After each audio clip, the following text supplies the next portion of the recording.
Jack Hermansson's taking on Roman Dolidze. And originally, this was supposed to be Derek Brunson versus Jack Hermansson on November 22nd. Coming across the wire, Brett Okamoto with the news that it would be Dolidze taking the fight on short notice. So that's going to be an interesting one for Dolidze, especially taking on a guy in Jack Hermansson who does a lot of his work from distance, whereas for Dolidze, when he has success, he crashes that distance, comes forward. I feel like Roman Dolidze is very hot right now in the MMA world's mind, but we can't forget where Jack Hermansson once was in the division. Like, he is one of the better offensive grapplers that we have seen. He goes for unorthodox submissions against high levels of competition, too, and that's the big difference between these guys. I've seen Jack Hermansson submit some of the best, or not some of the best, but some of the better grapplers in the division. Think about a guy like David Branch. I know you might snicker at that right now, but David Branch was a very high-level grappler, and Jack Hermansson hit him with that weird inverted guillotine he was hitting everybody with for about a year and a half. It was just a really high-level submission win for Jack Hermansson that gave you a lot of confidence in his grappling against other guys at the top level. And think about the Kelvin Gastelum win, too. That's another great example of not only beating a guy, but beating a good grappler, too.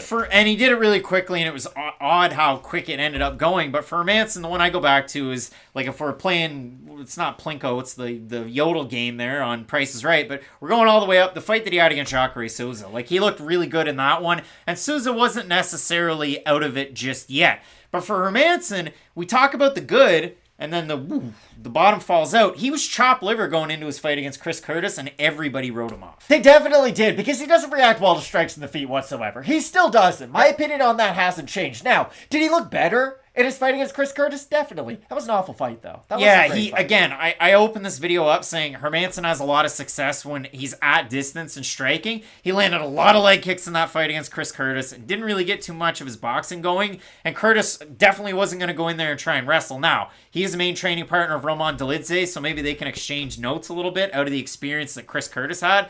But Curtis himself, he didn't really throw like we'd seen against Brendan Allen or Phil Haas. So for Hermansson, it definitely is a good win. But again, Hermansson's a guy that's had the highest of highs. He's had main events. He's what? Is this his Claudio Poyes if he's Dan Hooker? No, well, Jack Hermansson's had 4 main events in the UFC. So. He's 1-3. He beat Souza. He lost to Cannonier, lost to Vittori, lost to Sean Strickland. Dolidze doesn't really fight like any of those guys, but Dolidze, for what it's worth, and we said this for quite a while, it was before the Trevin Giles fight, it was after the Trevin Giles fight.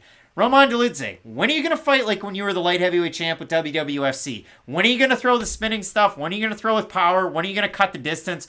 When are you going to not worry about getting taken down to then push your offensive grappling? His last 2 fights, what does he do against Daukaus? Runs across, finishes him. What did he do when he fought Phil Haas? Not that long ago.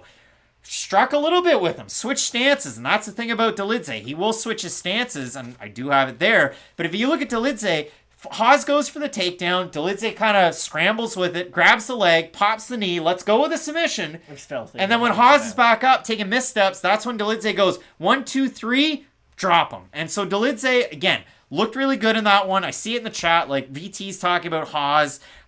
You've got Hermansson has no gas tank. Disagree with that. Yeah, he's had 4 main events, and they're 5-round fights, and there's been decisions. But for me, when I do look at this one, Matt, Hermansson's a good grappler. Dolidze, FILA champ in 2013. He was an ADCC trials winner in Oceania in 2016. Dolidze has that lights-out quick grappling. Jack Hermansson will utilize the takedown, and he has really wonky submissions in his repertoire. He's also got that lights-out quick grappling. He didn't grapple for a long time with Gastelum or David Branch before he secured the submission. It's not like he got into the full guard and then Damian Maia'd them to get onto their back and then choked them out. He grabbed a limb and he yanked on it and he won. I do think Jack Hermansson has the edge in the grappling. I know that might be wild to say because Dolidze is a very high-level grappler in his own right. I just think it's easy to forget some of the submission wins Jack Hermansson does have on his resume because when he does fight the upper-level guys, I think it's fair to say, Jack Hermansson is not an elite middleweight. He's a good middleweight. And that's about it. He does have very good. I don't know if he even hits very good because, again, we've seen when he fights those guys in the top 5, if you're a really heavy power puncher who has good boxing, especially technique-wise, think about his fight against Jared Cannonier. Cannonier could keep him away, use his physicality to defend some of those takedowns. I think Roman Dolidze can use his physicality to defend some of those takedowns. I definitely don't think he can hurt Jack Hermansson the same way a guy like Jared Cannonier does because Dolidze does have good power, don't get me wrong. He doesn't have the technique behind some of that power, though, that the other guys that have had success against Jack Hermansson do have.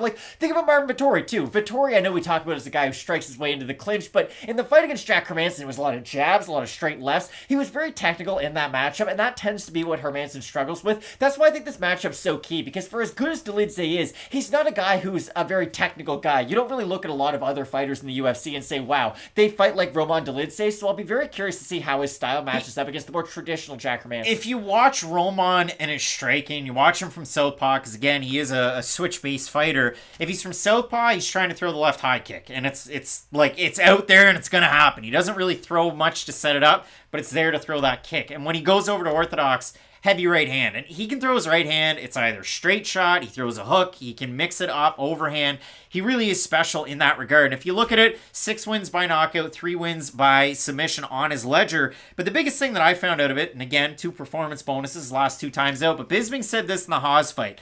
He said that Dolidze took the Daukaus bonus money and put it on a little bakery that he has back home. So Roman Dolidze, just a bacon man. He's like Carlo. Carlo's all over Vegas, by the way. Carlo's Bakery, Carlo's Pizza, Carlo's everywhere. But Matt, we have a look at the odds in this one.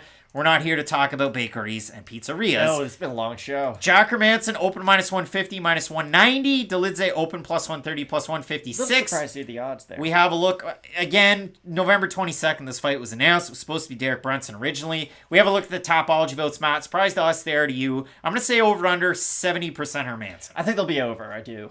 They're under. Wow. 1,786 total votes, 60% Hermansson, 78% by decision. For the 40% that have Dolidze, 71% by knockout. Let us know in the comments section who you have in this fight.